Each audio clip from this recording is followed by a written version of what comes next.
maravilhoso isso. Você estava falando ali, quando a gente entrou, dando essa aula que você deu para nós aqui, e veio muito uma história bíblica, né? Um personagem que eu gosto muito, que eu já estudei muito ele, que é José. Não sei o quanto você conhece disso, Uhum. mas eu vou usar essa analogia de José para poder te responder isso. Então, José, ele era um filho de uma família de Jacó, filho de Jacó, e ele era o filho preferido de Jacó, a Bíblia fala. Preferido a ponto de ele usar roupas diferentes dos seus irmãos. E, obviamente, os irmãos já tinham um ciúminho dele. E aí, Deus deu para ele 2 sonhos. E Sim. ele acabou contando o primeiro para os irmãos e o segundo para os irmãos e para o pai. Aquilo, a Bíblia usa exatamente essa frase. Aquilo aumentou os ciúmes dos Ou irmãos, seja, já a existe. ponto que o pai dele gostava muito dele e ficou na hora meio. Falou, pô, ele tá dizendo que eu vou me ajoelhar a ele? E a oração de Jacó depois você fala, meu, mas será que é isso mesmo?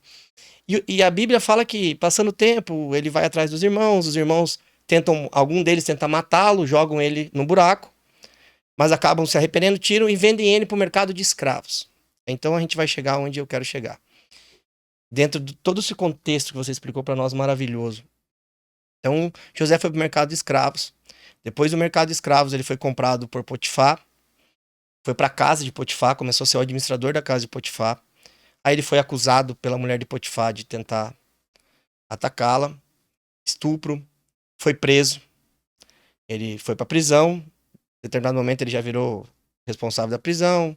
Lá ele pegou e mais uma vez lá ele não teve os sonhos, lá ele revelou, traduziu, como a gente queira chamar, 2 sonhos de duas pessoas. O tempo ainda passou depois disso e ele virou governador do Egito. O que eu quero dizer? José também passou por todo esse processo que você está falando. Todo o processo de um ferro ser forjado foi o que aconteceu com José. José foi jogado num buraco, depois ele foi jogado no mercado de escravos.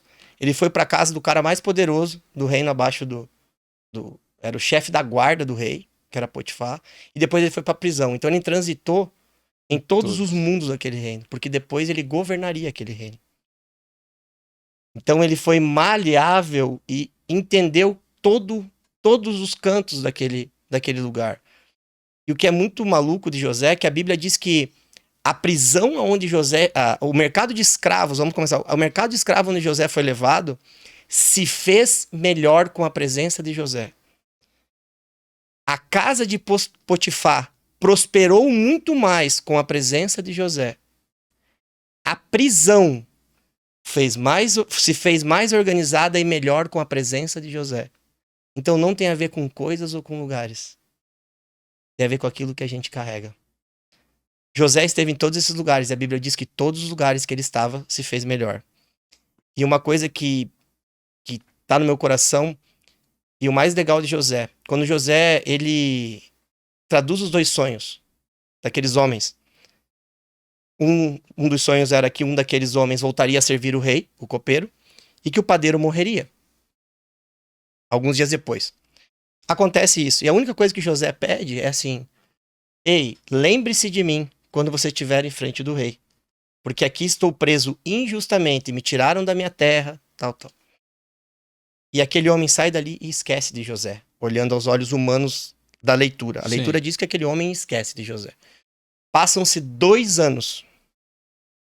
O rei tem um sonho que manda chamar todo mundo, ninguém sabe dizer nada. O Copeiro. copeiro falou: epa, tem um forasteiro lá, A prisão. um maluco lá. Daí o rei pergunta: mas como tu sabe que ele acerta? Porque ele falou e aconteceu. Manda trazer ele. 2 anos depois.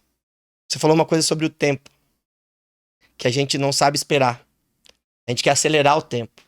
A gente quer que o processo, que as porradas que a gente está tomando passem logo, mas a gente não está pronto. Aos olhos humanos, José falou o quê? Lembra de mim para mim sair daqui hoje. Só que Deus deixou José mais 2 anos lá dentro. Às vezes a gente acha que a gente está esquecido, mas a gente está guardado. Porque se José fosse lembrado quando o copeiro saiu, quem tinha morrido? Era o padeiro. O rei precisava do quê? De um padeiro. José seria apenas um padeiro. Esse não era o propósito de Deus para José. Então ele guardou José por 2 anos. E José Ó. saiu dali não para procurar qual era o problema, ele saiu para ser a solução. Então, às vezes, a gente acha que está esquecido por Deus, a gente acha que o processo é muito longo, a gente acha que não vai aguentar mais, a gente quer acelerar o processo. Mas, na verdade, tudo aquilo é necessário. Como você explicou sabiamente, a gente está sendo moldado. A gente vai sendo pronto para ser usado no propósito, como você falou.